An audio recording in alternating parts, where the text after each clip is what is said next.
Bonsoir à tous. On va débuter l'activité pour ce soir. Donc, je vous souhaite la bienvenue à cette conférence de la série Finances personnelles, logement, démêler le vrai du faux. Je tiens à souligner que la série Finances personnelles est rendue possible grâce à la fondation de BANQ qui nous permet d'avoir des invités et d'offrir la série ici à la Grande Bibliothèque. Alors, ce soir, pour cette conférence sur le droit du logement, notre invité est Marc-Antoine Gignac, avocat au Centre de justice de proximité du Grand Montréal. Bonjour à tous et à toutes. La présentation est faite. Mon nom, c'est Marc-Antoine Gignac. Je suis avocat ici, je suis habitué de dire ici quand je suis au bureau, mais donc au Centre de justice de proximité de Montréal. J'ai une belle présentation pour vous aujourd'hui et je veux justement vous montrer exactement comment s'y rendre. Donc, comme on en parlait juste avant la discussion, notre présentation, on l'a mis en libre accès sur notre site Internet, mais l'enregistrement vidéo-audio va être sur le site de la BANQ. Donc, sans plus tarder, vous utilisez le furteur Internet de votre choix préféré. Moi, je suis quelqu'un de Google Chrome. Et vous cherchez sur Google les centres de justice de proximité. Il y en a partout au Québec, mais on veut celui de Montréal. Et là, souvent, ça va être le premier lien qui va apparaître. Grand Montréal, c'est nous. Je veux vous montrer cette page-là parce que, oui, ça nous fait de la publicité, certes, mais c'est surtout plein de ressources. Vous voyez, si vous regardez le petit furteur, quand vous descendez, notre page est très longue. Donc, on descend longuement. On a des guides et outils qui sont là pour vous et on a des ateliers juridiques pour démêler le vrai du faux. Aujourd'hui, nous allons parler de logement. Et donc, sans plus tarder, je clique sur logement. Et voilà, ma présentation est là. Donc, vous pouvez prendre des notes. Je pense que c'est une bonne chose puisque ce que je vais dire va bien au-delà de ce qui est présent dans notre PowerPoint. Mais en cas de petit blanc, il y a le PowerPoint qui existe. Et surtout, vous allez voir tout au long de ma présentation, il y a des liens cliquables. Donc, c'est pour ça que je voulais vous le montrer, c'est que je vais vous donner beaucoup, peut-être même trop d'outils aujourd'hui. Donc, vous ne pourrez peut-être pas toutes les écrire sur votre papier, mais en allant revoir notre présentation, vous allez pouvoir cliquer dessus directement. Donc, démêler le vrai du faux en logement. Là, j'ai mon petit clicker. Donc, je me suis présenté. Mon nom, c'est Marc-Antoine Gignac. Je suis avocat depuis, donc j'ai passé mon barreau en 2020. Je suis un bébé avocat, mais j'ai fait beaucoup de droit du logement. Donc, c'est un droit que j'apprécie particulièrement. C'est pas un droit a priori qui est compliqué, mais comme beaucoup d'aspects du droit, c'est des notions si on ne le sait pas, on ne peut pas le savoir. C'est pas nécessairement instinctif. Aujourd'hui, je ne vais pas faire de vous des professionnels du droit du logement, mais je veux qu'on corrige certaines idées préconçues. Il y en a beaucoup qui circulent. On a souvent entendu parler du 3 mois de loyer, qui est, vous allez voir, c'est à plusieurs égards faux, mais on entend souvent parler des fois des ouïes-dire « Ah, mon voisin m'a dit que… » Donc aujourd'hui, on va regarder ça ensemble. Et donc, évidemment, je ne pourrais pas aller dans les questions personnelles qui touchent votre situation. Et donc, à chaque fois que vous allez voir cette petite icône de main qui clique, c'est qu'il y a un lien cliquable dans la présentation. Je ne cliquerai pas moi-même dessus, mais ces liens sont là pour vous qui, à la maison, vous cherchez une ressource. Donc, qui sont les centres de justice de proximité? Je nous présente un peu. C'est des centres où vous pouvez recevoir de l'information juridique gratuite en rencontrant un avocat ou un notaire. Nous, à Montréal, nous sommes à côté du Palais de justice de Montréal, donc sur Saint-Laurent, dans le Vieux-Montréal. Il y a des centres à Laval, dans Laval-Laurentides-Lanaudière. Il y en a en Montérégie. En fait, il y en a dans presque toutes les régions du Québec. Et bon, le lien ici est un peu drôle puisqu'il mène à notre site Internet. Mais si vous êtes rendu sur la présentation, c'est parce que vous vous êtes rendu à notre site Internet. C'est une mise en abîme. Nos heures d'ouverture sont de 9h à 5h du lundi au jeudi en personne. C'est du sans rendez-vous, premier arrivé, premier servi. Mais vous pouvez nous appeler à ce numéro-là, laisser votre message. Vous nous laissez vos coordonnées pour vous rappeler les meilleurs moments de vos disponibilités, votre nom évidemment, et très rapidement votre problème juridique. Et moi-même ou un de mes collègues allons vous rappeler pour vous donner de l'information. Évidemment, on ne donne pas de conseils juridiques, on ne peut pas vous représenter, mais l'information, là, moi, je me compare souvent comme une infirmière au triage. Donc, ce n'est pas le docteur, mais ça peut des fois vous donner un bon indicateur. Est-ce grave? Est-ce qu'on retourne à la maison ou pas? Donc, voici le plan de la présentation. On va voir le début du bail, pendant le bail, le renouvellement du bail, la fin du bail, et à la fin, on va pouvoir voir justement le tribunal administratif du logement. Donc, une petite mise en situation de vrai ou faux. À la signature d'un bail de logement, est-ce que le propriétaire a le droit de réclamer au locataire des frais de 40 $ pour les clés et l'équivalent du premier mois de loyer? Alors, est-ce qu'il y en a qui pensent que cette affirmation ici, elle est vraie? Je vous invite à lever la main. Il n'y a pas de honte. Je dis peut-être, si on dit que c'est vrai. En deux parties. OK. Fait qu'il y a quelque part que c'est faux, puis il y a quelque part que c'est vrai, selon monsieur. Il y en a qui disent que c'est faux. Ce que mes profs me disaient à l'université, c'est que si c'est un peu faux, c'est faux. Et donc, si c'est un peu faux, c'est faux. Alors, qu'est-ce que le droit dit? En fait, pour revenir à notre mise en situation, à la signature d'un bail, le propriétaire a le droit de réclamer les frais de 40 $ de dépôt pour les clés. Ça, c'est la partie fausse. On ne peut pas réclamer ce 40 $ de dépôt-là. On peut réclamer l'équivalent du premier mois de loyer à condition que le premier mois, on ne paye pas à nouveau. Par exemple, le bail commence le 1er juillet. En mai, je rencontre le propriétaire, je signe mon bail, je paye le premier mois de loyer qui est de 900 $. Eh bien, le 1er juillet, je ne paye rien parce que je l'ai payé en mai lors de la signature. Le 1er août, je me mets à payer mon loyer comme il se doit et ainsi de suite jusqu'à la fin. Donc, on peut demander le premier mois de loyer. On peut demander des pièces d'identité, évidemment, c'est légal de demander ça. On a le droit de faire une enquête de crédit, mais jamais votre numéro d'assurance sociale. Ça ne sert que dans le cadre d'un emploi, pas pour signer un bail. Oui, madame. Le numéro du permis de conduire? La carte d'assurance maladie? En fait, on peut les demander si ça tient comme pièce d'identité, puisque ces deux documents-là, c'est des documents avec photo, mais le numéro comme tel n'est pas obligé, vous n'êtes pas obligé de le présenter, là. Un autre vrai ou faux, et vous allez voir, c'est essentiellement la teneur de notre présentation aujourd'hui. Donc, Mariam a 2 enfants de 2 et 4 ans. Ils sont adorables, à ce qu'on m'a dit. Et un propriétaire lui refuse de lui louer un logement. Est-ce qu'elle peut réclamer de l'argent contre ce propriétaire-là qui lui a refusé un logement? Est-ce qu'il y en a qui disent que c'est vrai? À main levée. Oui, un dédommagement. C'est ça qu'on veut dire par argent. Est-ce qu'il y en a qui disent que c'est faux? Il y en a qui ne sont pas sûrs. C'est là pour ça. Alors, c'est vrai et faux. Donc là, c'est chouette. Tout le monde est content. Alors, un propriétaire a le droit de choisir entre différents candidats. En ce moment, par exemple, à Montréal, il y a beaucoup plus de locataires que de locateurs ou de logements en location. Donc, ça se peut qu'on arrive et qu'on soit 5, le propriétaire a le droit de choisir.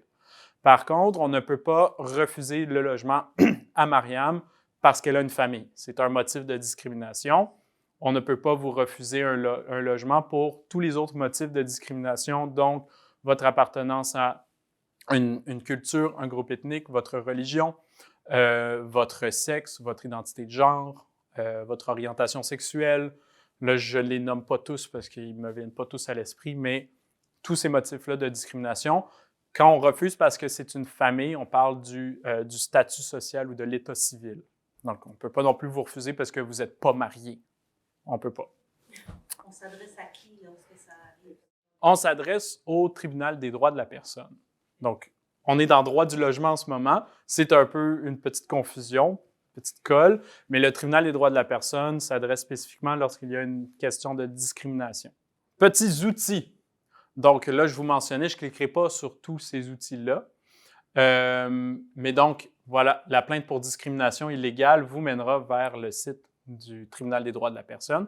En fait, on s'adresse d'abord à la commission des droits de la personne parce qu'eux, ils peuvent recevoir votre plainte. S'ils jugent votre plainte admissible, ils vont pouvoir prendre des procédures au tribunal pour vous. Donc, vous allez être comme représenté par un avocat de la commission.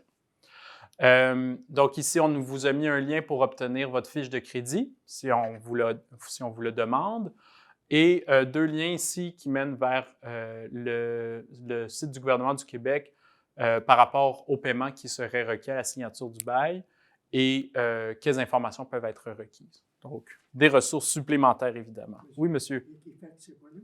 Oui, on ne l'a pas mis, mais Equifax aussi pourrait fonctionner.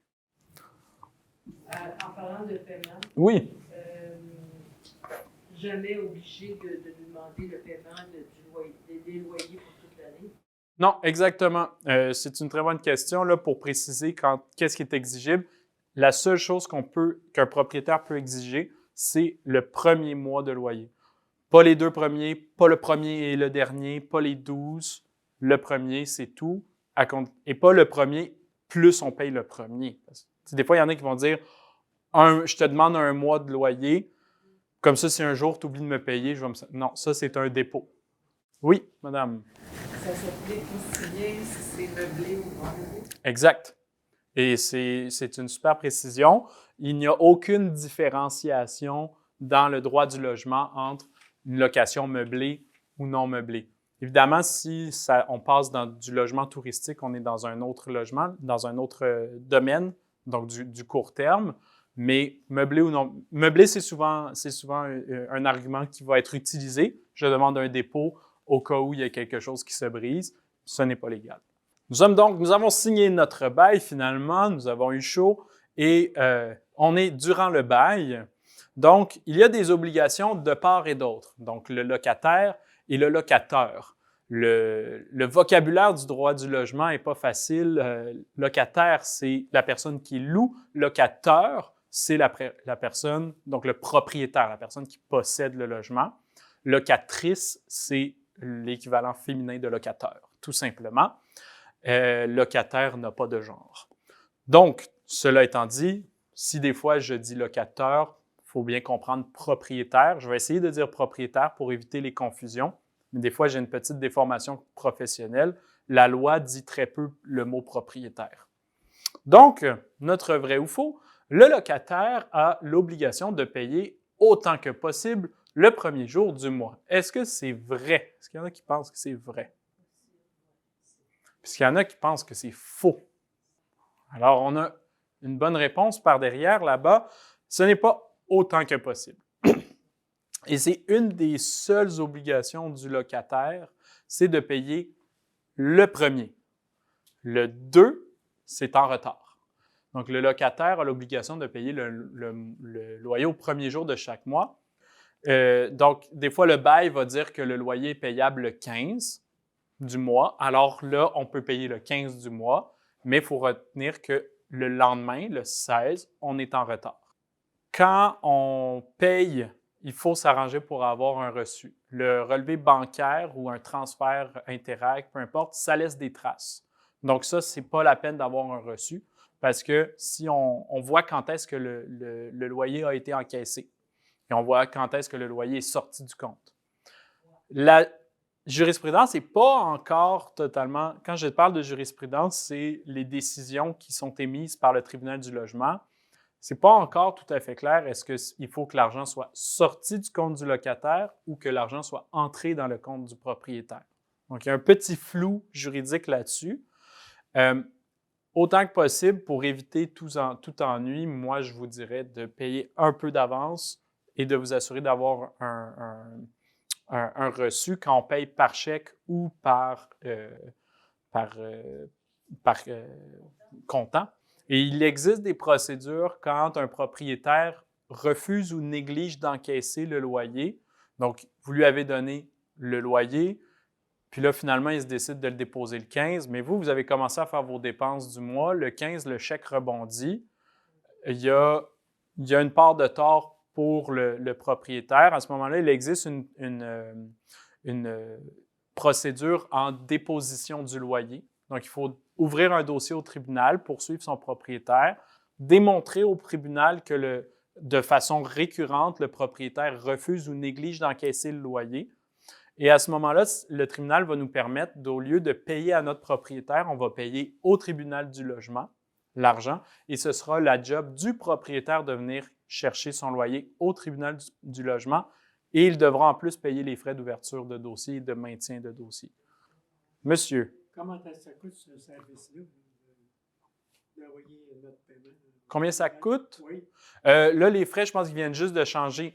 Au départ, il faut payer des frais d'ouverture de dossier au tribunal. On va le revoir plus tard dans la présentation.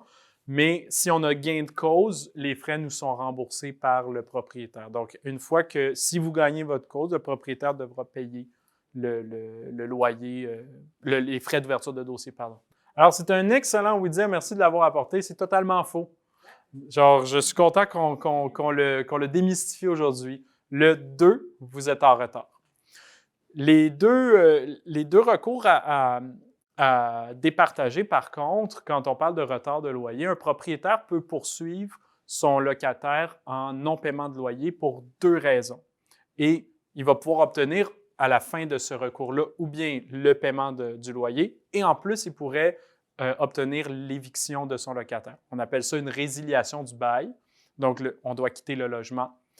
Les deux motifs invoqués dans le non-paiement de loyer, c'est ou bien un retard de plus de 3 semaines. Donc, généralement, le 21 du mois.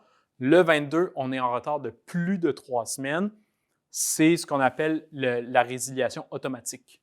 C'est-à-dire qu'il n'a rien d'autre à prouver. Le propriétaire doit simplement prouver que le loyer est en retard de plus de 3 semaines. C'est merci, bonsoir. Il y a une dernière chance pour le locataire. Il peut payer le jour du procès le loyer et là, il va pouvoir rester dans son logement. Donc, on revient à nos motifs de retard de paiement. Le deuxième, c'est le retard fréquent. Vous mentionnez tous deux, ce n'est pas la première fois que ça arrive.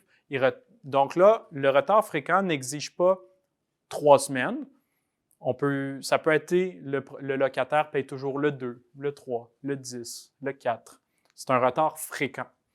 Mais à ce moment-là, ça ne devient pas un motif de résiliation automatique qu'on dit, ça devient un motif.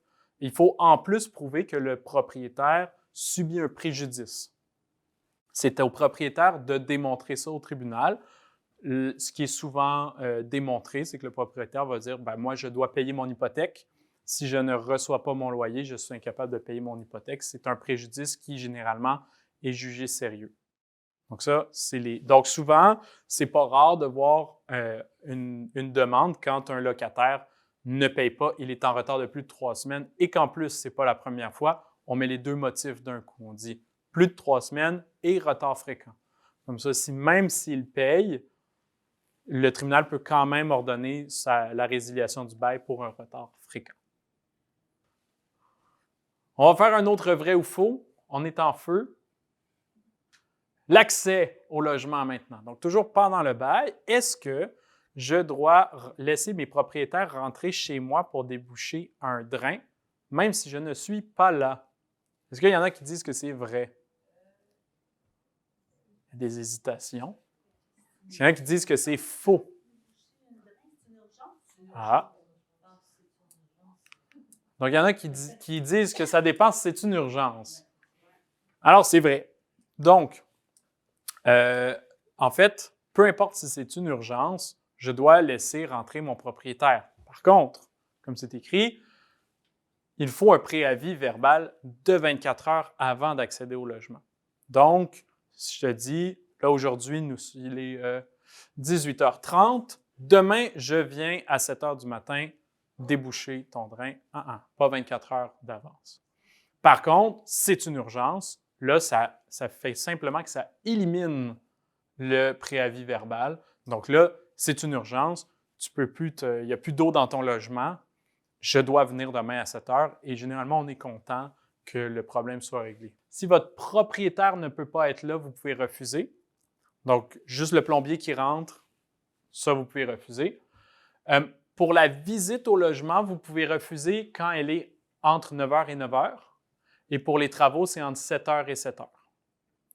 Donc, tout l'accès au logement, que ce soit pour faire des travaux, pour visiter parce qu'il y a un prochain locataire, parce que vous n'avez pas renouvelé votre bail, ou parce qu'il y a des prochains acheteurs de la bâtisse, tout ça, c'est pas mal les mêmes règles. C'est vraiment juste l'heure de visite qui change. Donc, on peut venir faire des visites plus tard et on peut venir faire des travaux plus tôt. Mais tous les critères de l'avis verbal, 24 heures, urgence, c'est toute la même chose. Évidemment, quand il y a une visite, c'est rare qu'il va y avoir une urgence. Donc, d'habitude, on a un préavis de 24 heures. Ici, on a mis une petite note sur le droit d'abandonner le logement. C'est une possibilité. On appelle ça un déguerpissement pour insalubrité. Je ne veux pas rentrer trop dans les détails parce que c'est un critère assez sévère, disons. Donc, juste des punaises de lit, c'est rarement, malheureusement, assez pour juste quitter un logement. On vous recommande de consulter un avocat. Là, ce qu'on m'avait dit au baccalauréat, puis c'est encore pas très, très faux, là, une urgence majeure qui permet des problèmes de salubrité dans un logement, on parle d'un trou dans le plafond. Donc, l'eau nous tombe dessus directement. Ça nous permettrait de quitter le logement parce qu'il est insalubre. C'est une image que je dis que ça prend quand même plusieurs critères, juste des punaises de lit. C'est bizarre à dire, juste des punaises, là, mais moisissures, parce que maintenant qu'on a eu des punaises de lit, on va avoir des moisissures. Quelles sont les étapes à suivre pour forcer un propriétaire à agir? Donc, ici, vraiment, on est dans le pratico-pratique. La première étape, quand on est locataire et qu'on s'aperçoit que là, on parle de moisissures, ça parle un peu de tous les problèmes. Les punaises de lit, c'est la même chose. Il faut d'abord dénoncer le problème. Le mieux, c'est d'y aller tout de suite écrit, mais on peut le faire verbalement si on le croise. Le fait que le problème soit dénoncé, en fait, ça commence à mettre une espèce de compte à rebours là, que le propriétaire doit commencer. Parce que tant qu'on ne l'a pas dénoncé, bien, effectivement, le propriétaire ne pouvait pas savoir que c'était là. Toujours important de garder des preuves. La plupart du temps, ce sont des photos. On peut se faire un journal des événements. Il y en a qui aiment ça, faire ça. Là. 18 janvier, j'ai remarqué telle affaire. Par contre, cet écrit-là ne vaut pas grand-chose devant le tribunal en tant que tel. Il va vous servir à vous rappeler, mais il va vous servir surtout à faire votre témoignage. Et les témoignages se font sans notes, parce que quand on a des notes, ça nuit à votre crédibilité devant le tribunal, parce que on aurait pu écrire n'importe quoi, ça aurait pu être quelqu'un qui a écrit n'importe quoi, puis on fait juste la lecture. Donc, les notes peuvent servir simplement à se rappeler un petit peu des dates, c'est correct. Le mieux, toujours des photos. Une fois la dénonciation du problème faite, ça ne bouge pas, on envoie une mise en demeure. On verra un peu plus tard la mise en demeure. On peut demander l'aide de la ville et du tribunal. Donc, on mentionnait là, un inspecteur en salubrité. Ce qui est intéressant, c'est que ça vient nous donner un rapport. Et donc, ça, c'est une preuve supplémentaire qu'on peut déposer dans notre dossier. Et en tant que propriétaire, l'obligation qu'on a, c'est une obligation qu'on appelle de résultat. Donc, c'est pas juste j'ai fait tout mon possible pour enlever la moisissure, c'est j'ai enlevé la moisissure. Mais évidemment, un locataire qui tarde de le dire, bon, c'est dommage. C'est pas parce qu'il tarde de nous le dire qu'on va pouvoir enlever des. Je sais pas comment dire ça, mais imaginons que ça prend un mois au locataire de dénoncer le problème. C'est pas vraiment une défense pour le propriétaire de dire je vais remettre la situation de moisissure telle qu'elle était il y a un mois. Donc, il en reste des moisissures. Il faut l'enlever. De retour donc avec notre vrai ou faux sur le renouvellement du bail. Donc, est-ce que c'est vrai ici? Est-ce qu'un propriétaire peut obtenir devant le tribunal une augmentation du loyer qui correspond au coût des autres logements similaires du quartier? Donc, vous avez probablement déjà entendu le prix du marché. Est-ce que c'est vrai? Est-ce que c'est faux? Effectivement, c'est faux. Il existe un formulaire très, très simple en fixation du loyer. C'est une balise qui est faite par le règlement du tribunal. Il y en a qui parlent de 1 2 ce n'est pas un pourcentage fixe, ça dépend de plusieurs critères. Ça dépend de combien de logements qui sont occupés, combien de logements ne sont pas occupés, l'augmentation de la taxe scolaire, l'augmentation de la taxe municipale, l'augmentation des coûts des assurances. S'il y a eu des rénovations, est-ce que les rénovations étaient dans tout le logement, par exemple la cage d'escalier ou le toit, ou est-ce qu'ils étaient juste dans un logement, ou les deux? Ce qui va faire bouger aussi les frais d'entretien. Donc, s'il y a un concierge à payer, frais de gestion, les chauffages, donc par exemple, encore une fois, la cage d'escalier, électricité, toutes ces affaires-là. La seule exception, c'est un immeuble qui a été bâti dans les 5 dernières années. Il n'y a absolument aucune limite à l'augmentation de loyer. Donc, bâti dans les 5 dernières années, on peut augmenter de 1 000 $ si on veut. Il faut trouver un locataire après, mais on peut. La fixation de loyer, comment s'en sortir, tant pour le propriétaire que le locataire, je suggère fortement de faire le calcul. Pour le locataire, c'est plus difficile puisqu'il y a des données auxquelles on n'a pas dans le formulaire de fixation, notamment l'augmentation des coûts des assurances du bâtiment. Parce que la taxe scolaire, la taxe municipale, on peut aller chercher ces informations-là sur Internet. Vos comités logements pourront vous montrer comment. C'est sûr que s'il y a eu des travaux d'entretien, de rénovation majeurs dans le bâtiment, vous n'aurez peut-être pas accès non plus au prix exact. Mais vous avez... La loi est drôlement faite récemment. Là. La loi n'exige pas du propriétaire qu'il donne ça à son locataire lors de l'augmentation. Par contre, lorsque le locataire refuse l'augmentation, le propriétaire est obligé, pour faire fixer le loyer, d'aller devant le tribunal et à ce moment-là, il est obligé de fournir ce formulaire-là. Donc, si vous voulez ma note complètement, mon opinion stricte, là, ce n'est pas... on sort du cadre juridique, je trouve que c'est un peu tard pour tout le monde finalement, puisque c'est de l'information que tout le monde peut avoir d'abord, c'est intéressant. Donc, sur la fixation de loyer, parce que quand on reçoit notre avis, on peut négocier, toujours. Donc, à ce moment-là, on a le droit de demander les preuves des dépenses. On a le droit de dire, OK, tu m'augmentes de 50$ cette année, je veux bien te croire, fais juste me donner les preuves, puis je vais être correct avec ça. On peut regarder les moyennes d'augmentation. C'est ce qu'on vous a mis ici, si vous allez sur notre présentation. Si les négociations sont des échecs, à ce moment-là, les locataires peuvent accepter. Pour accepter, il suffit de ne rien dire et 1 mois après avoir reçu notre avis d'augmentation, si on n'a rien dit, c'est comme si on acceptait. Si on refuse, il faut donc que ça soit un avis écrit et qu'on le donne dans le mois qui suit. Et là, on peut rester, évidemment. Donc ça, c'est aussi un mythe que je souhaite déboulonner. Ce n'est pas parce qu'on refuse l'augmentation qu'on doit partir. On peut refuser et rester. Ici, on met sur preuve de réception, là, donc pour éviter tout imbroglio, c'est important de s'assurer que notre propriétaire a reçu notre avis de refus, parce que sinon, on pourrait se retrouver devant un problème de preuve, encore une fois, devant le tribunal. Et donc, si on n'est pas capable de prouver qu'il l'a reçu, on n'est pas capable de prouver qu'on a refusé. Donc, si on n'a pas refusé, on a accepté. Et donc, le prochain recours, une fois qu'il y a eu un refus d'augmentation, le propriétaire peut dire « OK, d'abord, je n'augmente pas ». Ou, donc à ce moment-là, ça va rester au même loyer. Si le propriétaire veut réellement faire augmenter le loyer, il faut ouvrir une demande en fixation du loyer au tribunal. Et à ce moment-là, ils vont devoir fournir le formulaire que je vous montrais, qui s'appelle « Renseignements nécessaires », de son petit nom, le formulaire RN, pour calculer. Et à ce moment-là, c'est très simple comment ça fonctionne.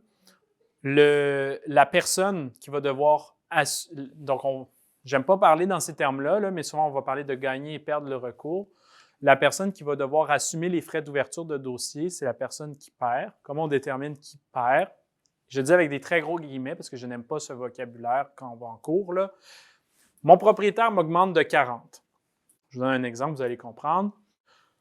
Je refuse l'augmentation. On va au tribunal. Le tribunal calcule que l'augmentation devrait être de 43 $. J'avais donc tort de refuser parce que le propriétaire m'a augmenté de moins que ce qu'il aurait pu. Je vais devoir payer les frais d'ouverture de dossier qui, il y a quelques années, étaient 101. Peut-être ils ont augmenté. Exemple numéro 2, mon propriétaire m'augmente de 40 $ toujours. Je refuse. On va devant le tribunal. On se rend compte que l'augmentation est de 39 $. J'avais raison de refuser, même à 39 $. C'est le propriétaire qui va assumer les frais d'ouverture, mais le loyer va quand même être augmenté du montant qui va être déterminé par le tribunal. Si je dis juste « je refuse », je reste donc muet par rapport à « est-ce que je reste ou je pars », on présume qu'on reste. Si on ne dit rien. Par défaut, on reste.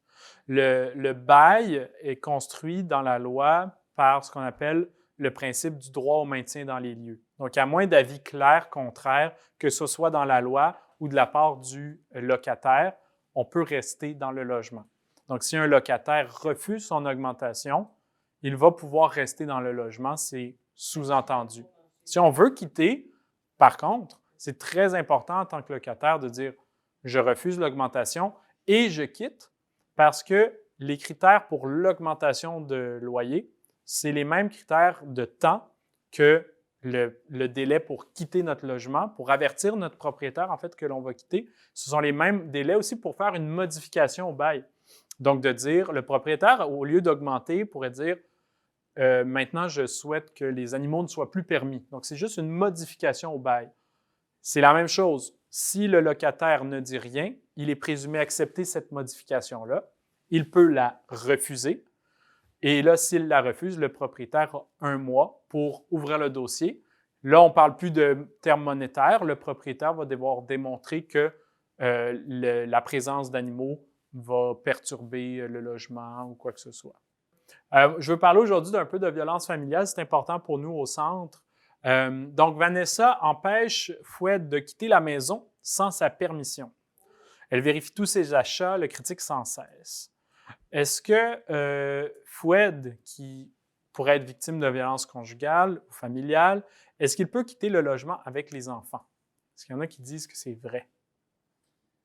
Toujours dans le contexte d'un loyer à payer. Est-ce qu'il y en a qui disent que c'est faux? Là, j'ai l'impression que j'ai posé la bonne question. Les gens ne savent pas. Alors, c'est vrai. On prend ce temps simplement parce que la violence familiale, la violence conjugale, ça peut être très subtil. Il y a plusieurs, ça ne se limite pas au coup. On va souvent la qualifier des fois de violence psychologique. On peut la qualifier des fois de violence financière, comme ce que vivait Foued, là, donc d'empêcher de sortir, on surveille tout, c'est psychologique, un peu financier. Il existe même de la violence judiciaire quand on multiplie les procédures envers notre ex-conjoint. La violence familiale, depuis la réforme sur la loi sur le divorce, je sais qu'on n'est pas venu parler de divorce aujourd'hui, mais je veux quand même le mentionner, c'est important, est reconnue au sens large et ça a des conséquences sur les enfants. Et pourquoi on en parle, c'est qu'il y a une clause qui a été rajoutée récemment, justement, qui permet à la victime de violence de quitter la maison avec les enfants et demander de l'aide. Et on demandait ici, bien là, qui est sur le bail? Est-ce que c'est Foued? Est-ce que c'est sa conjointe? Peu importe. Donc, même si Foued avait été sur le bail, il aurait pu envoyer un avis écrit à sa propriétaire en disant qu'il est victime de violence conjugale. Si je me rappelle bien, ça lui laisse 2 mois. Donc, il doit payer quand même les 2 prochains mois, mais après, il n'est plus. C'est comme si le bail était résilié dans le fond. Les articles sur le droit du logement sont disponibles en ligne. Là, je ne me souviens plus du numéro exact, mais c'est un article point quelque chose. C'est une manière de découvrir les nouveaux articles parce qu'on a fait le Code civil en 90-94. Il y a plus de 3000 articles. Fait que là, quand on veut en insérer un au milieu, on ne va pas tout décaler les autres. Donc, s'il y avait 1860, on va rajouter 1860.1. Donc, cet article-là, c'est un point 1. Mais je ne me souviens plus. Il est autour de 1800, 1900 quelque chose, mais c'est les articles pour le logement. Là. Si vous connaissez, si vous pensez que vous êtes victime, vous soupçonnez que vous êtes peut-être victime de violence conjugale ou que vous avez une connaissance, on vous met ici des ressources. Ici, on a un petit, c'est drôle à dire, mais c'est un test. Il il y a 25 questions auxquelles on répond pour voir si on est dans une situation de violence familiale. Ici, c'est le site directement de SOS Violence conjugale. Le questionnaire aussi, il est fait par SOS Violence conjugale. Ça s'applique tant aux femmes qu'aux hommes ou aux personnes qui ne s'identifient à aucun de ces genres-là. Donc, en gros, c'est pour tout le monde. La dernière ressource au bas, c'est la ressource Rebâtir, qui est faite par l'aide juridique. Peu importe si vous êtes admissible ou non à l'aide juridique, vous avez le droit à 4 heures gratuites de consultation juridique avec un avocat. Il faut qu'il y ait de la violence conjugale, mais ils sont multidisciplinaires, donc ça peut être justement si vous avez besoin d'aide pour quitter votre logement, si vous voulez porter plainte au criminel, si vous voulez entamer des procédures de séparation ou de divorce, ils couvrent un peu tout. Le point central, c'est la violence domestique. Donc, je suis propriétaire et je veux expulser les locataires considérant leur retard de plus de 3 semaines de loyer. On en a parlé tout à l'heure. Et s'ils ne paient pas, l'expulsion sera ordonnée par le tribunal. Donc, on a un petit peu je vous ai un petit peu vendu le punch. Est-ce que c'est vrai, ça? Vous avez bien écouté. C'est vrai. Donc, dès qu'il y a un retard de plus de 3 semaines en non-paiement de loyer, automatique, c'est les jugements les plus courts à lire. Ils font 1 page, puis il n'y a pas grand-chose à dire. Il faut démontrer que ça fait plus de 3 semaines. Pif, paf, merci, bonsoir. On peut se racheter en payant le jour même. C'est un proverbe que j'ai appris ma première semaine de stage en droit, qui paie mal, paie 2 fois, et je veux vous en faire part. C'est un vrai proverbe, dans le sens que quand on est locataire, c'est une de nos seules obligations, c'est de payer le premier du mois. La loi est assez intransigeante à ce niveau-là. Et si on n'est pas capable de démontrer qu'on a payé le premier du mois, on pourrait être obligé de payer une 2e fois ou, pire, de se faire expulser de son logement. Donc, on le met parce que c'est important. Je vous dirais que en termes de droits et obligations, le propriétaire dispose de beaucoup plus d'obligations, maintenir le logement en bon état, assurer une jouissance paisible, etc. Le locataire, lui, évidemment, il ne doit pas déranger les autres, mais son obligation principale, c'est de payer le premier. Et c'est un mythe aussi couramment, on dit « Ah, le 2, c'est correct ». Non, non, le 2, c'est pas correct.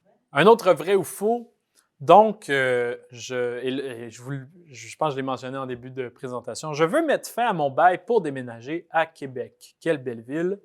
Je dois juste donner 3 mois de préavis pour partir. Est-ce que c'est vrai? C'est ça vrai? Vrai? Est-ce que dit que c'est faux?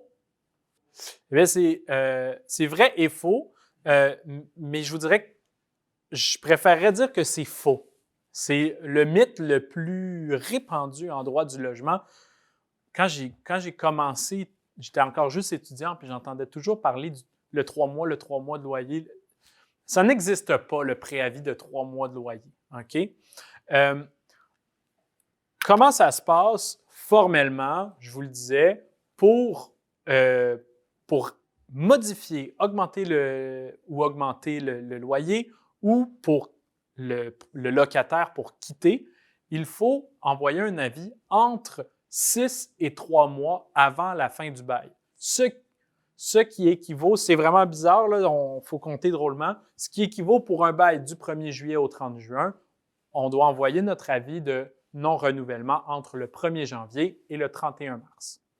Ça, c'est la fenêtre pour l'envoyer. Donc là, il y a effectivement quelque chose qui ressemble à un 3 mois, mais le 3 mois, encore une fois, n'a pas rapport.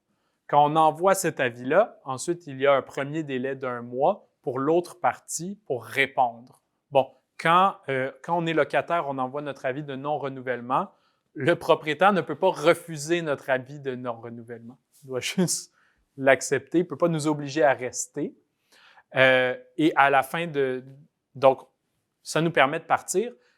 Ça ne veut pas dire qu'on a donné un non-renouvellement qu'on peut partir dans 3 mois. Même si je le donne aujourd'hui, le 18 janvier, à mon propriétaire, ça veut dire que je ne le renouvelle pas au 1er juillet.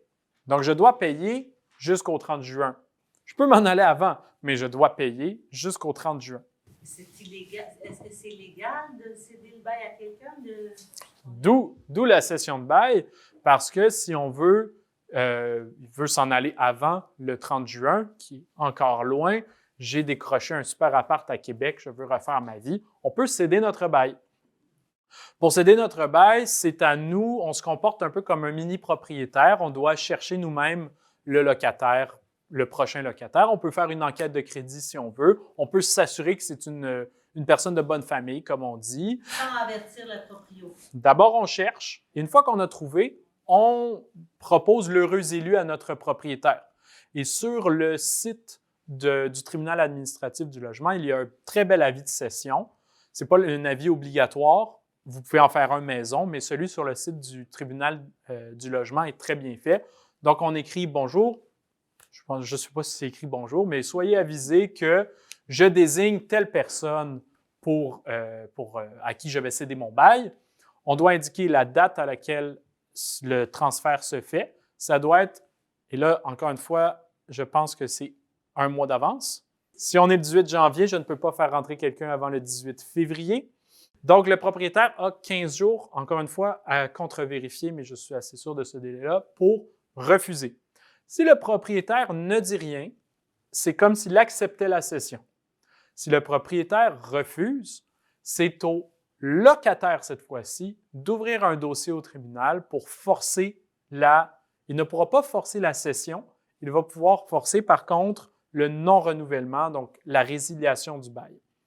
Le propriétaire, pour avoir un motif de refuser la cession, il doit avoir un motif sérieux. Donc, démontrer que la personne choisie ne paye pas. C'est un motif à juger assez sérieux. Juste qu'il veut faire ses rénaux puis augmenter le loyer, ce n'est pas un motif sérieux pour refuser la cession. Le motif sérieux doit être centré sur le prochain locataire. C'est une personne à qui je ne fais pas confiance. Essentiellement, là, son dossier de crédit démontre qu'il ne peut pas payer. Il n'a pas d'emploi ou ce genre de choses-là, malheureusement, peuvent mener à un refus. Mais juste, je refuse parce que je veux faire des rénovations puis je veux augmenter mon loyer, ce n'est pas un motif sérieux. Évidemment, il n'y a rien qui empêche le locataire qui veut faire une cession de négocier. Si la cession n'est pas possible ou que ça ne vous tente pas de chercher un nouveau locataire, vous pouvez juste vous entendre avec votre propriétaire. Écoute, je trouve un logement, ça te va-t-il, je pars le 1er mars. C'est une négociation, on fait ce qu'on veut. Mais donc, la cession, là, il y a des délais à respecter. Encore une fois, je vous renverrai vers le site du tribunal administratif du logement à ce niveau-là. Je pense qu'on met les liens juste après.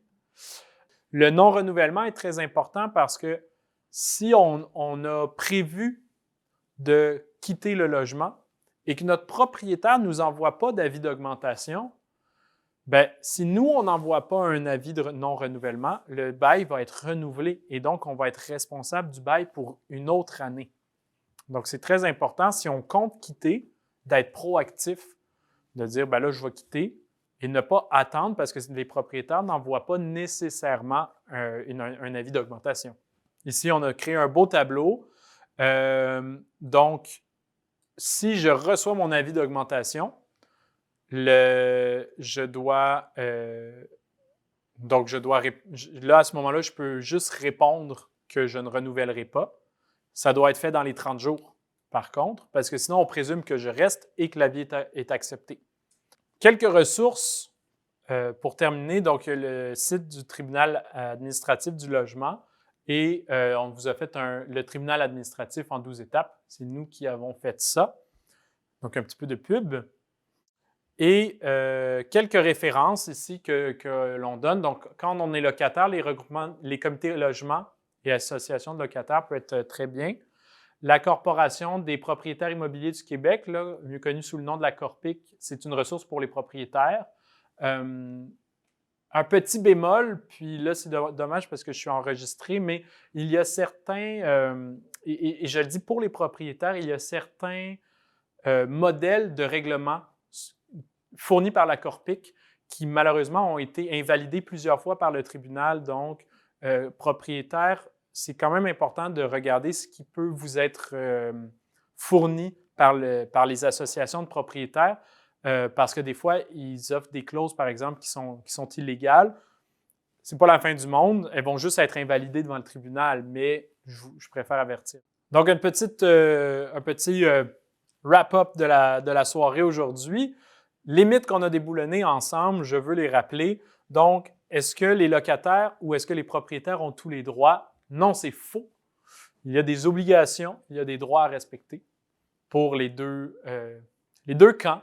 Je trouve ça dommage, encore une fois, que le droit soit positionné en deux camps. Là, c'est mon petit message éditorial. C'est le droit qui crée cette dichotomie propriétaire et locataire. Mais il y a surtout chez les propriétaires, il y a des types de propriétaires différents qui n'ont pas tous les mêmes moyens. Le loyer peut-il être payé avec 5 jours de retard? Non, c'est toujours le premier. Ça, c'est ce que je souhaite très important. Le loyer ne suit pas le marché. C'est un mythe que nous avons déboulonné aujourd'hui. Il doit suivre la grille de règlement du tribunal administratif du logement. Et est-ce que le locataire peut mettre fin au bail avec 3 mois de préavis? C'est également faux. Le fameux 3 mois dont je vous parlais et qui m'hérisse le poil sur le dos, vraiment. Je vous remets notre page. Donc, c'est pour ça que les centres de justice de proximité existent. C'est des rencontres gratuites avec un avocat. Puis oui, je fais de la publicité à la pelletée, mais inquiétez-vous pas, moi, mon salaire n'est pas augmenté en nombre de visiteurs. Ça me fait plaisir de recevoir les gens. Plaisir et pas plaisir, parce que si vous êtes dans mon bureau, c'est parce que vous avez un problème, mais ça va me faire plaisir de vous aider. Et est-ce que j'ai une dernière ressource? Bon, notre numéro de téléphone est là. C'est effectivement juste pour les résidents de Montréal, mais je pense que si vous êtes ici, c'est probablement parce que vous êtes des résidents de Montréal. Il y a quand même un service en Montérégie. En fait, il y a des services dans tout le Québec. Là, je mentionne Montérégie puisque c'est la région la plus proche. Il y a Laval-Laurentide-Lanaudière. Et le mieux, je vous dirais, vous pouvez vous présenter pour du sans rendez-vous, sinon appelez. On va vous rappeler. En ce moment, nos délais, c'est à peu près une semaine. Si vous appelez aujourd'hui, on risque de vous appeler dans une semaine. Vous pouvez demander à parler à Maître Gignac, mais ce n'est pas automatique. Moi, je vous suggérerais de ne pas faire ça parce que ça va allonger votre temps puisque je vais avoir d'autres gens à rappeler avant vous. Vous parlerez à mes collègues qui sont tout aussi compétents. Et je veux finir sur... on a d'autres ateliers. Donc, à titre de conclusion, là, vous pourrez aller voir... si vous voulez revoir la présentation sur le logement, c'est sur YouTube, Maître David Searle qui la donne. Puis, encore une fois, vous pouvez réaccéder à notre présentation. Merci à tous d'avoir écouté. Puis, Merci.